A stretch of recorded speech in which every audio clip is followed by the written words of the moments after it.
Hello everybody, कैसे हैं आप सब। Welcome to simplify law. आज के इस सेशन में हम डिस्कस करने जा रहे हैं ऑल इंडिया बार कमेटी 1951।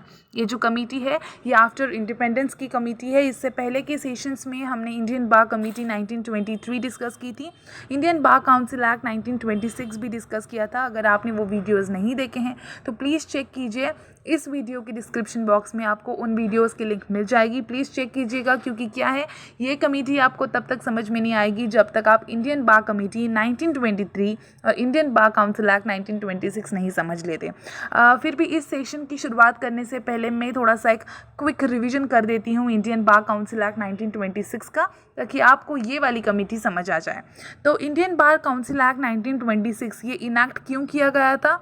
तो जो इंडियन बार कमेटी 1923 ने जो रिकमेंडेशंस दिए थे, उन रिकमेंडेशंस को इफेक्ट में लाने के लिए इंडियन बार काउंसिल एक्ट 1926 पास किया गया था। तो उस एक्ट का मेन ऑब्जेक्ट क्या था? तो मेन ऑब्जेक्ट ये था कि the constitution and the incorporation of bar council for certain courts over here. ठीक है, जो भी हाई कोर्ट्स थे, हर एक हाई कोर्ट के लिए एक एक बार काउंसिल का इस्टेब्लिशमेंट करना, ये उनका एक मेन ऑब्जेक्ट था उस एक्ट का। साथ ही में जो भी लीगल प्रैक्टिशनर्स थे, उनमें थोड़े से डिफरेंसेस थे रिलेटेड टू द क्लासेस, जैसे कि एडवोकेट्स ले लीजिए, बैरिस्टर्स ले लीजिए। तो वो डिफरेंसेस को मिटाना, ये उनका एक मेन ऑब्जेक्ट था, हम कह सकते हैं। तो उन्हीं जो रिकमेंडेशंस जो इंडियन बार कमेटी 1923 ने दी थी, उन रिकमेंडेशंस को एक्सेप्ट करने के लिए हम कह सकते हैं, या फिर इफेक्ट में लाने के लिए ये इंडियन बार काउंसिल एक्ट पास किया गया था।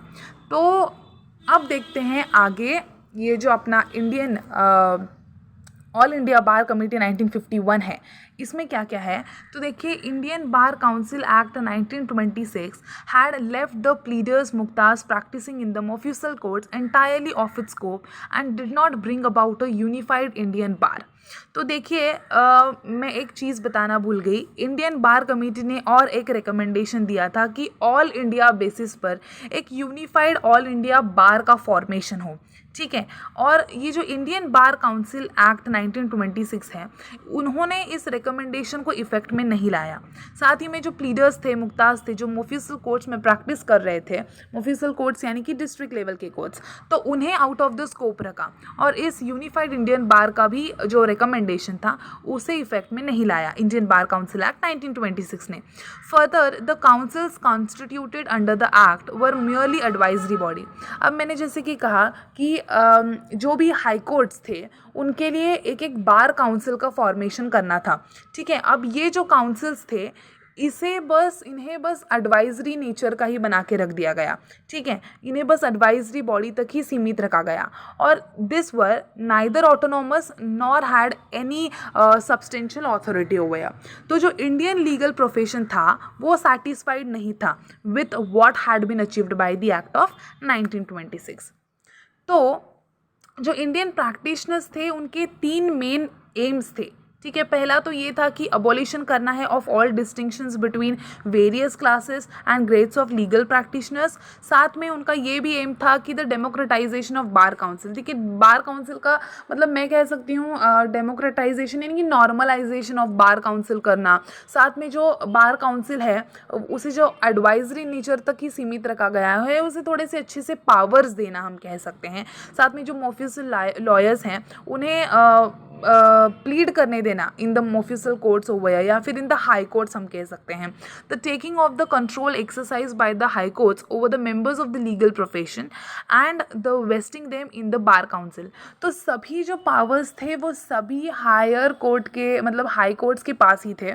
ठीक है, हाई कोर्ट्स के लिए इन बार काउंसिल्स का फॉर्मेशन हुआ तो है, लेकिन उन्होंने इस बार काउंसिल को बस एडवाइजरी बॉडी बना के रख दिया है और जो भी इम्पोर्टेंट जो भी प्राइमरी फंक्शन की जो कुछ भी पावर्स हैं वो हाई कोर्ट्स के हाथ में ही थे तब तक। ठीक है, उस एक्ट के फॉर्मेशन होने के बाद भी। तो ये इंडियन प्रैक्टिशनर्स चाहते थे कि जो भी कंट्रोल है हाई कोर्ट्स का over the members of the legal professional, उनसे लेकर इस पावर को बार काउंसिल में वेस्ट करना।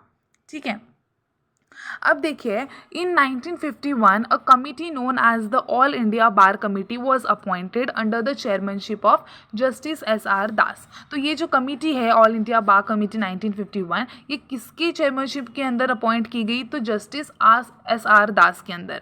ठीक है। द कमिटी रिकमेंडेड, देखिए, the establishment of an all India bar council and state bar council. अब ये जो कमिटी है इसने क्या रिकमेंड किया कि एक ऑल इंडिया बार काउंसिल का इस्टेब्लिशमेंट हो और स्टेट बार काउंसिल्स का इस्टेब्लिशमेंट हो।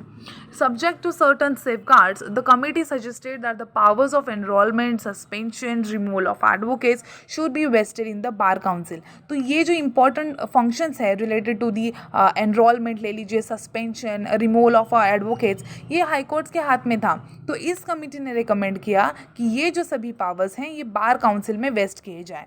It recommended that there should be no further recruitment of non graduate pleaders और मुक्ताज। इस कमेटी ने ये भी रिकमेंड किया कि आगे जो भी नॉन ग्रेजुएट्स हैं, जो मुक्ताज हैं, प्लीडर्स हैं, मतलब पहले क्या होता था, जिनके पास लॉ की डिग्री हो ना हो, लीगल प्रोफेशन का नॉलेज हो ना हो, कोई भी उठ के क्या कर सकता था, प्लीड कर सकता था। ठीक है, एडवोकेट का रोल प्ले कर रहा था। तो ये सब चीज़ें नहीं होनी चाहिए, ऐसे इन्होंने रेकमेंड किया। It also recommended that there should be a common roll of advocates who should be authorise to practise in all courts in the country over. तो जैसे कि मैंने कहा, जो भी डिफरेंसेस थे या फिर जो भी सुपीरियोरिटी, इन्फीरियोरिटी, मतलब जो भी थे लीगल प्रोफेशन में, जैसे कि बैरिस्टर्स, एडवोकेट्स, ऐसे डिग्रीज़ में, क्लासेस में भी डिफ्रेंशिएशन थे। तो ऐसा ना होते हुए एक कॉमन रोल हो एडवोकेट्स का, और जो भी सभी लीगल प्रोफेशन में जो भी प्लीड कर रहे हैं उन्हें एडवोकेट्स ही बुलाया जाएगा और इन्हें अलाउ किया जाए, इन्हें ऑथराइज किया जाए to practise in all courts in the country. ठीक है। अब देखिए, the committee also suggested that the uniform minimum qualification for admission to roll of advocates, मतलब एक प्रॉपर क्वालिफिकेशन होना ज़रूरी है ना। जो इंसान केस लड़ रहा है, जो इंसान प्लीड कर रहा है, उसके पास एक मिनिमम लॉ क्वालिफिकेशन तो होना बहुत ज़रूरी है। तो लॉ क्वालिफिकेशन क्या होगा? तो a law degree from university obtained at least 2 years study of law after the graduation। तो ग्रेजुएशन के बाद at least 2 years of law degree, ये मिनिमम क्वालिफिकेशन होना चाहिए। और उन्हीं को, ठीक है, न्यू एंट्रेंस दी जाएगी, उन्हीं कैंडिडेट्स को एनरोलमेंट दिया जाएगा as an advocate to any state bar council over. अब जो 5th लॉ कमीशन था उसने उसके 14th रिपोर्ट सबमिट की इन 1958 और रेकमेंड किया for the establishment of an all India united all India bar ओवर। Also the commission favoured the recommendation of all India bar committee 1951 that there should be no further recruitments of non graduates, pleaders और मुक्ताज ओवर। Also इन्होंने ये recommend किया कि it also recommend for the division of bar into senior advocates and advocates. तो ऐसे कोई रिलेटेड टू दी, हम कह सकते हैं, डिग्री या फिर कुछ ऐसा जो बैरिस्टर्स, ये जो ऐसे डिफ्रेंशिएशन था related to the classes and degrees, तो ये ना होते हुए बस 2 चीज़ों में ये डिवाइड हो बार, सीनियर एडवोकेट्स एंड एडवोकेट्स। तो ये है all India bar committee 1951। I hope आपको समझ आई होगी। आई होप आपको ये सब सेशन पूरा अच्छे से क्लियरली समझ आया होगा। अगर आपको कुछ समझ नहीं आया है तो आप कमेंट सेक्शन में ज़रूर पूछ सकते हैं। पहले वाली वीडियोस ज़रूर देख लीजिएगा और कंसेप्ट क्लियर हो जाएंगे। अगर आपको ये सेशन अच्छा लगा हो तो प्लीज़ शेयर कीजिए, कमेंट कीजिए, लाइक कीजिए, बेल आइकन को प्रेस कीजिए और सपोर्ट कीजिए। Stay tune with this channel ताकि आपको आने वाले फर्दर वीडियोस के नोटिफिकेशंस मिलते रहें और अच्छे कंटेंट्स और अच्छे टॉपिक्स पर वीडियोस आते रहें। Do support. Thank you so much. Don't forget to subscribe. Thank you.